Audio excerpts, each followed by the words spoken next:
यासिर, मैं नुकसान आप देख रहे हैं world real reaction YouTube channel. तो चलते हैं जी आज की वीडियो की। हम वीडियो अलॉन्ग साइड की वीडियो का टाइटल है Russia big deal with India patriot for Switzerland. अच्छा जी, तो देखते हैं वीडियो, फिर देते हैं इस पर रिएक्शन।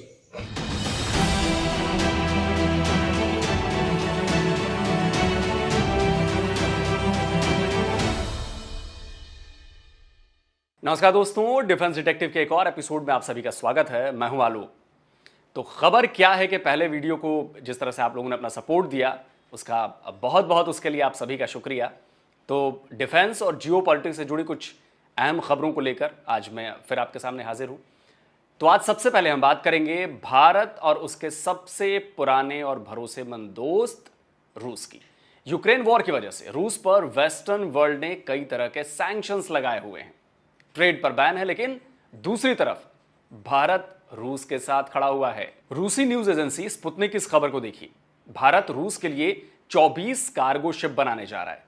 दोस्तों, कार्गो शिप मालगाड़ी की तरह होते हैं। जैसे रेल मार्ग के द्वारा मालगाड़ी जो होती है वो लाखों टन सामान एक कोने से दूसरे कोने में पहुंचा देती है, ठीक वैसे ही समंदर में कार्गो शिप भी यही काम करते हैं।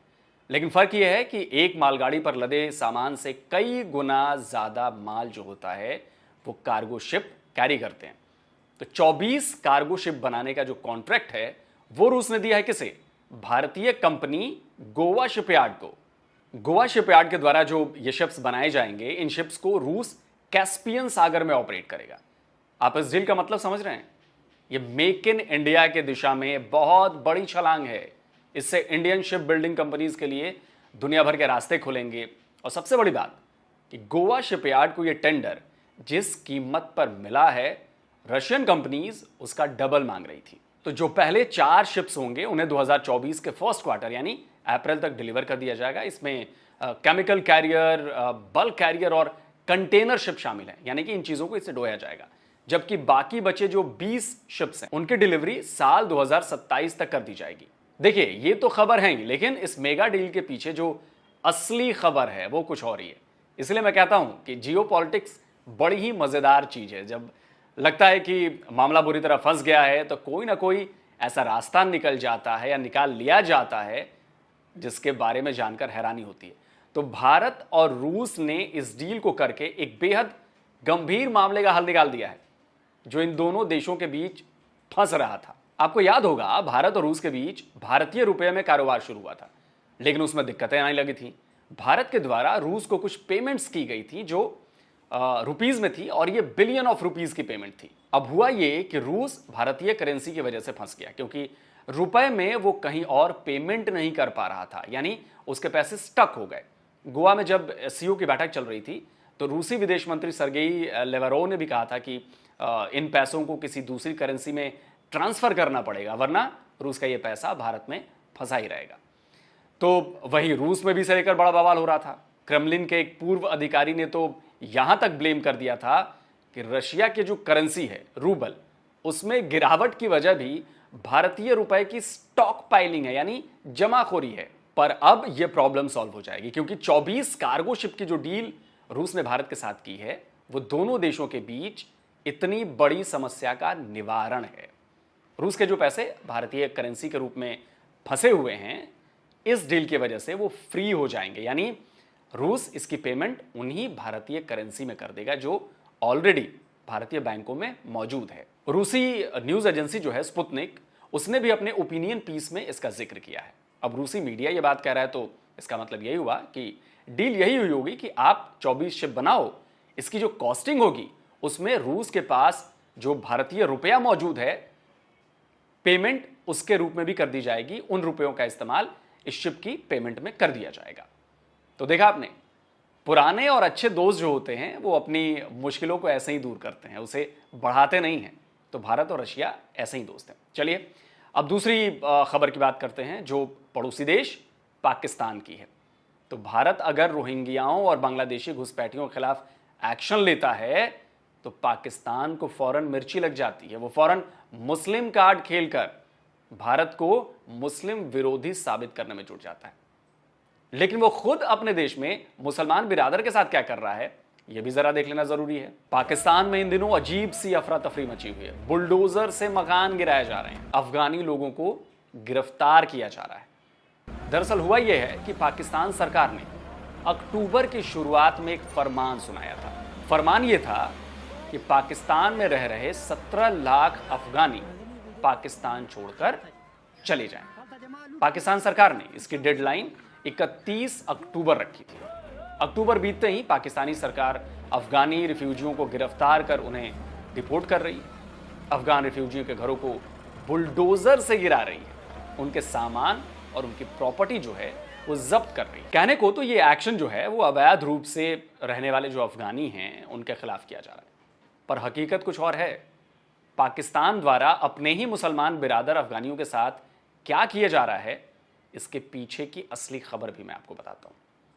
आप तो जानते ही हैं कि पहले अमेरिका और यूएन से अफगान रिफ्यूजियों को जो पाकिस्तान ने रखा, उनके नाम पर पाकिस्तान को अरबों डॉलर मिलते थे। अब ये डॉलर आना बंद हो गए हैं, तो अफगानियों को मार मार कर भगाया जा रहा है और झूठ बोला जा रहा है कि सिर्फ अवैध अफगानियों को भेजा जा रहा है। ये जो वीडियो मैं आपको दिखा रहा हूं, ये वीडियो पाकिस्तान से ही आया है। ये अफगानी हैं, इनके पास पाकिस्तान का परमिट है, इनके पास लीगल पाकिस्तान में रहने का हक है, लेकिन इन्हें भी भगाया जा रहा है। कागजात होते हुए भी ये अफगानी परिवार आधी कीमत पर अपना घर बेचकर जा रहा है। ये माजर काटे फिर भी मैंने 30,000 रुपया पुलिस वाला को दी है अपना चौराने के लिए। काट नहीं चल रहा है, पैसा चल रहा है।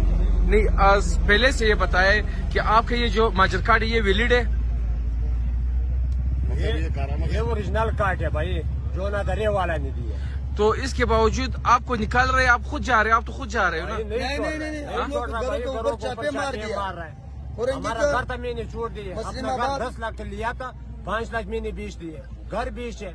नहीं तो आपके पास माजर कार्ड है तो आप क्यों जा रहे हैं? आपको किसको कौन तंग कर रहे हैं? नहीं छोड़ रहा, हुकूमत नहीं छोड़ रहा, पुलिस वाला नहीं छोड़ रहा। पाकिस्तान का दावा यह है कि यहाँ जो अफगानी रह रहे हैं उनमें से बहुत सारे ऐसे हैं जो आतंकवादी वारदातों में शामिल रहते हैं, जो पाकिस्तान के भीतर होते हैं। अफगानिस्तान की तालिबान सरकार ने पाकिस्तान की इस कार्रवाई का विरोध किया है। उनका कहना है कि अगर अफगानी वापस आना चाहें तो हम उनका स्वागत करेंगे, लेकिन उन्हें जबरन नहीं भेजना चाहिए था। यानी वो पाकिस्तान पर एक तरह से तंकीद कर रहे हैं। अब जब मैं सवाल उठाता हूं, हर बात में मुस्लिम राग अलापने वाले पाकिस्तान को ये अफगानी मुसलमान नहीं नजर आ रहे हैं। उन्हें फिलिस्तीन का मुसलमान दिखता है, भारत का मुसलमान दिखता है, लेकिन जिन अफगानियों से आपने अरबों डॉलर कमाए हैं उनका मुसलमान होना पाकिस्तान को नहीं दिखता है।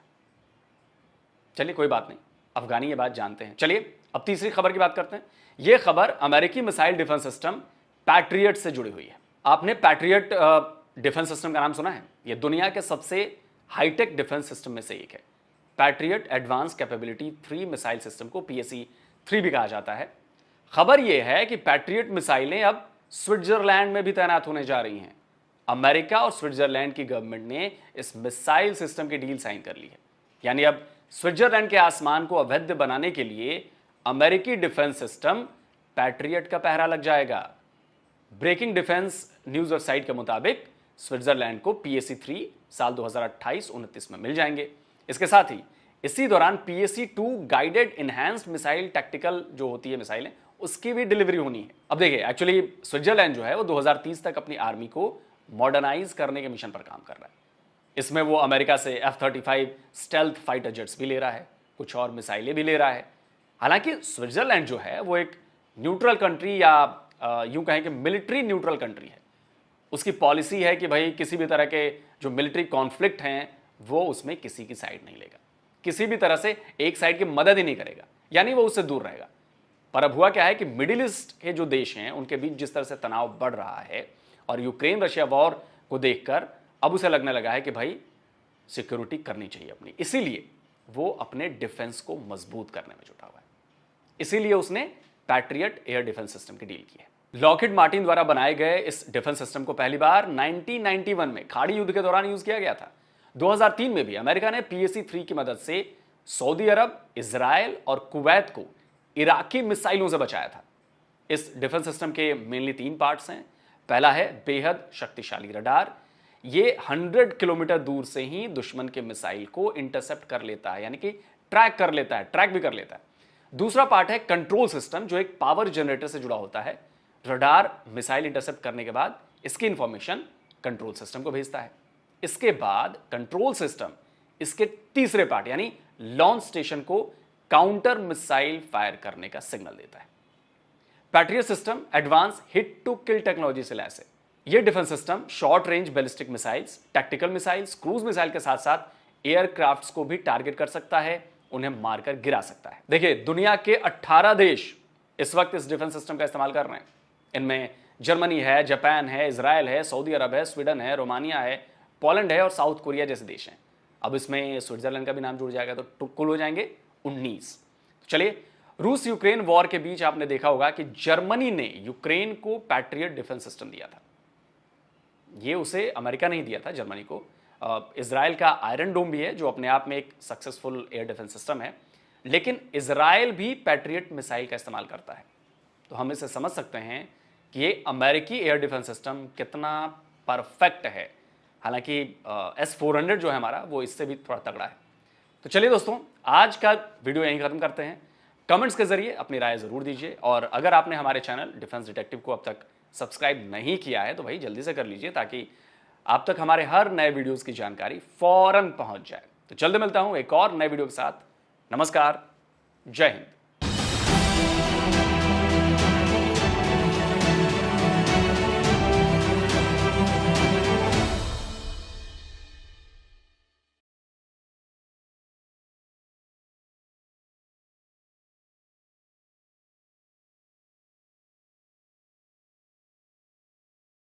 वीडियो होगी खत्म। बड़ी इंटरेस्टिंग वीडियो थी। पहला तो मैं वानी पर बोलूँगा, बाकी टॉपिक में बाद में 2 टॉपिक्स और भी हैं। चले शुरू स्टेप वाइज कर लेते हैं। पहला पॉइंट तो यह था कि इंडिया की डील हुई है रशिया के साथ, जो कि इंडिया का सबसे पुराना और सबसे भरोसेमंद है। वो आलोक साहब भी कह रहे हैं ये रशिया है, अमेरिका नहीं है। और रशिया की एक बात मैंने देखी है, जब मैं पूरा जो पॉलिटिकली या हिस्ट्री के लिहाज से चीज़ें चेक की जाती ना, तो देखें कौन सा मुल्क किसके साथ कहाँ कहाँ खड़ा हुआ। जब भी इंडिया को जहाँ जहाँ ज़रूरत हुई रशिया की, रशिया ने कभी भी पीठ नहीं फेरी। और पाकिस्तान को जब जब जहाँ जहाँ अमेरिका की ज़रूरत हुई, पतली गली से निकलता रहा है और जानबूझकर पाकिस्तान को जंग में झोंकता रहा है अमेरिका। जिस तरह आज यूक्रेन को झोंका हुआ है, जिस तरह अब उसको इजराइल को भी समझे किस्म का। खैर वो तो एक और जियो पोलिटिकल मूवमेंट है, वो बहुत डिटेल है, उसमें बड़ी चीज़ें उसमें हो सकता है चाइना भी शामिल हो, उसमें रशिया की भी इन्वॉल्वमेंट है, ईरान की भी इन्वॉल्वमेंट है। सबसे ज़्यादा बड़ी गेम जो डाली है मुझे लगता है वो चाइना ने डाली है, क्योंकि IMEC है यानी कि Indian middle east economic corridor बन जाता है, जिसकी बात बड़ी जल्दी से काम करने के लिए कहा गया था। जो बाइडेन और जो उसको सदर हैं जो अमेरिका के, तो इससे मिर्ची लगी हैं चाइना को। हो सकता है भाई, ठीक है ना, इसमें कोई शक भी नहीं है, क्योंकि उसकी मुखालफ था ना ये। लेकिन रशिया जो है ना, वो वाकई में वक्त के लिहाज से साबित हुआ कि वो इंडिया का बेहतरीन, तो इंडिया ने भी ये साबित किया। अब जो 24 का, या अब मुझे ये बताओ, कमाल है भाई वो तो। ये चीज सोचो, इसकी डीप में जाओ कि 24 कार्गो शिप इंडिया बनाएगा। रशिया कह रही है कार्गो शिप का पता है ना, जो माल बरदार बहरी जहाज होते हैं, टनों के लिहाज से उसके ऊपर सामान होता है और उसके ऊपर कंटेनर्स होते हैं टनों के लिहाज से, ठीक है ना, सैकड़ों टन तक उसके ऊपर सामान होता है, और वो इंडिया बना रहा है। इससे पता चला कि मेड इन इंडिया कितना आगे जा चुकी है वो। सही है। असल पॉइंट मुझे जो लगा ना इस वीडियो में ये था कि रशिया को बताकर इंडिया देगा। भाई बनाने में तो रशिया भी बना सकता है, वैसे ये बात नहीं है, लेकिन इसके को देखें बैकग्राउंड लेवल बात सोचना है कि रशिया को इंडिया बनाकर दे रहा, मतलब इंडिया इतना आगे जा चुका है अपनी प्रोडक्शन में, वो रूस जैसे मुल्क को चीजें बनाकर देगा जिसकी रशियन चीजें बड़ी पायदार होती हैं।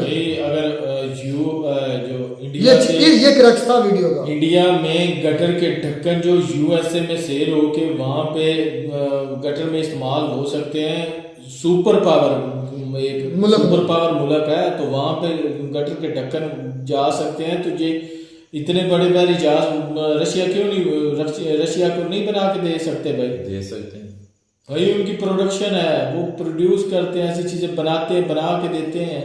तो यही तो उनका सबसे ज्यादा उसको जर मुबादला का जरिया है।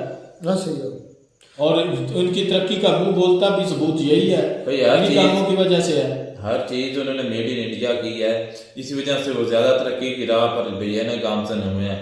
क्योंकि जो पैसे देने इंपोर्ट करने में देने हैं वो अपनी कंट्री में लगा कर दूसरों को चीजें बेच रहे हैं, तो इससे भी मुल्क लेकिन करते हैं ना। लेकिन एक बात ये तो तय है कि भाई अमेरिका की निस्बत जो है ना, रशिया जो है ना, इंडिया का बेहतरीन दोस्त। बेहतरीन दोस्त, इसमें कोई शक नहीं। भाई रशिया एक फ्रेंड है जिसका भी हो जाए होता है, अमेरिका कोई फ्रेंड नहीं है। वो मफाद परस्त। अच्छा, वो पाकिस्तानी जिसमें मैं भी शामिल हूँ, वो मुस्लिम जिसमें मैं भी शामिल हूँ, जो मुस्लिम मुस्लिम मुस्लिम मुस्लिम का नारा लगाते हैं, जो पाकिस्तान पाकिस्तान का नारा लगाते हैं, स्पेशली मुस्लिम मुस्लिम का, उनके मुंह पर ये वाकई में मेरे नज़दीक, और हर एक अपना पॉइंट ऑफ व्यू, आप अपना पॉइंट ऑफ व्यू दे सकते हैं, जो मर्जी कह सकें, लेकिन मेरे नज़दीक ये मुसलमानों के लिए भी एक, या स्पेशली पाकिस्तान के मुसलमानों के लिए सोचने की बात है कि हमारा बरादर मुल्क जिसे हम मतलब मुस्लिम कहते हैं, क्योंकि मुसलमान भाई भाई, ठीक है, भाईचारा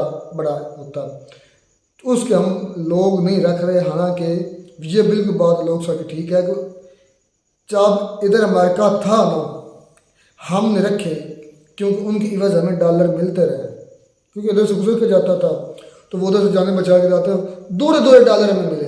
एक तो रास्ता देने के भी मिले, दूसरा उनके रेफ्यूजी को पनाह देने के भी मिले। पाकिस्तान पर यकीन का जी डॉलरों की बरसात होती रही है, लेकिन पता नहीं ये सारे नल डले थे किधर लेकर गए, पता नहीं। वो अपनी एवन फील्ड्स बना लिए, किसने पापा जॉन्स बना लिया, किसने कोई कहीं आइलैंड खरीद लिया। पाकिस्तान का बात में बड़ी करने को पकड़े जाना तो एक दिन है, मरना था।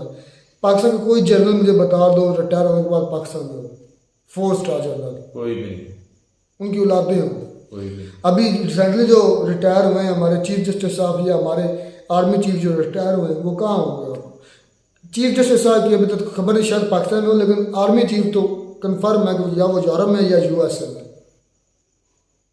आर्मी चीफ है, आर्मी चीफ उसकी वीडियो कुछ दिन पहले थोड़ी सी वायरल हो रही थी, वो दुबई के मॉल्स में था, तो घूम फिर रहे अयाशी अयाशी, हमारे पैसों पर अयाशी। इस तरह यकीन करें वो लग और उन अफगानियों को बच्चों उनकी लाशों पर अयाशी, ये लाशों की लाशों भाई के जो आपने बात की है ना कि भाई ये ज्यादती हो रही है अफगानियों के साथ, तो भाई ये बात गलत है, ये बात बहुत गलत है कि पाकिस्तानियों ने इनके इवज भाई डॉलर्स कमाए।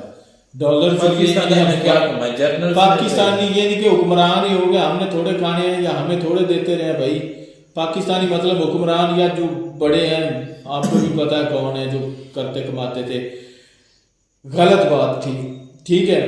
लेकिन दूसरी बात यह है कि अगर तो ये पाकिस्तानी आप उनको निकाल रहे हैं, तो भाई जितनी देर उन्होंने पनाह रख दी है, ये पाकिस्तान वालों का समझ लें एहसान है, या उन्होंने एक भाई बरादर मुल्क होने के नाते उनके साथ अच्छा सलूक किया, तो इनको बकायदा उन्होंने एक डेडलाइन दी थी मेरे ख्याल में, तो उस डेडलाइन में इनको निकल जाना चाहिए, क्योंकि अब पहली बात डॉलर तो जाहिर बात है, लेकिन डॉलर उन्होंने लिए, मैं ये बात कर रहा हूँ कि डॉलर लिए, लेकिन गलत किया भाई, आपने 5 से तुमने खिलाया, गलत किया। लेकिन दूसरी बात यह कि जब उन्होंने डेडलाइन दिया तो इनको बाइज्जत तरीके से अपने मुल्क में चले जाना चाहिए, क्योंकि वहां पे अब हालात बिल्कुल बेहतर है। पाकिस्तान की निस्बत अफगानिस्तान बहुत बेहतर कंट्री है, तो इनको ये चाहिए था कि अपने मुल्क में इज्जत के साथ चले जाते। तो जाहिर सी बात है ये धक्काशाही जो इनके साथ की जा रही है ना करते। अब तो पाकिस्तान हुकूमत ने चलो एक्शन ले लिया है, तो ये तो करना ही पड़ेगा, ये तो होना ही था भाई। वो भी यहाँ पर अपने घर बनाकर बैठ के थे पक्के पक्के, उनको भी चाहिए थे ना अपना उनसे आप देखें। अच्छा मेरी बात सुनिए, ये देखें जब उनसे पूछते थे ना आपका वतन कौन है, अफगानिस्तान, हम जीते भी अफगानिस्तान के लिए हैं, पाकिस्तान का खाते हैं, यहाँ पर पैदा भी होंगे ना पाकिस्तान नहीं खाते यार, बात अमेरिका के डॉलर खाते, क्या खाना आप नहीं खाते उनके नाम पर। नहीं वो अमेरिका का नहीं खाते भाई, वो यहाँ से इस मुल्क में कमाते हैं और इसका आप खतर ही नहीं उनके नाम ये पर। पाकिस्तान मैंने कहा कितने डॉलर खाई, मैंने 1 रुपया नहीं खाया, मैं सिंध क्यों में एक जिन्होंने हरामखोरों ने खाया वो उन्होंने खाया, हमने थोड़ी खाया। आप में कहेंगे एक उसने खाया या मैंने खाया, पठान की। हमने तो नहीं खाया। वो कहता है वो अफगानी था, वो पठान था सिंध में, वो कहता है कि मैं अफगानी हूँ, और उसको उर्दू भी नहीं आती थी, पश्तो बोलता था, पश्तो में कह रहा था कि मैं अफगानी हूँ, मुझे जिसकी इतनी जुर्रत है वो मुझे आकर पकड़ ले। फिर उसको पुलिस ने पकड़ा और थाने में ले गए। इस तरह देखिए अकड़ कर कैसे। अच्छा यार इसमें पाकिस्तान ने ऐलान किया कि जिनके पास आईडी कार्ड नहीं होंगे पाकिस्तान के, जिनके पास कोई परमिट नहीं होगा उनको निकालेंगे। अब वो एक वीडियो आई है जिसके पास परमिट भी था। मैं तो कहता हूँ भाई जिनके पास आईडी कार्ड भी होगा उनको भी उठा लो, बुलडोज कर कतर में दो। भेजना चाहिए, अफगानिस्तान में आप भेजना अपना चाहिए। पॉइंट व्यू है, मेरा अपना पॉइंट व्यू। खैर मिलते हैं वीडियो में नाटक, तब तक दीजिए इजाजत। अल्लाह हाफिज़।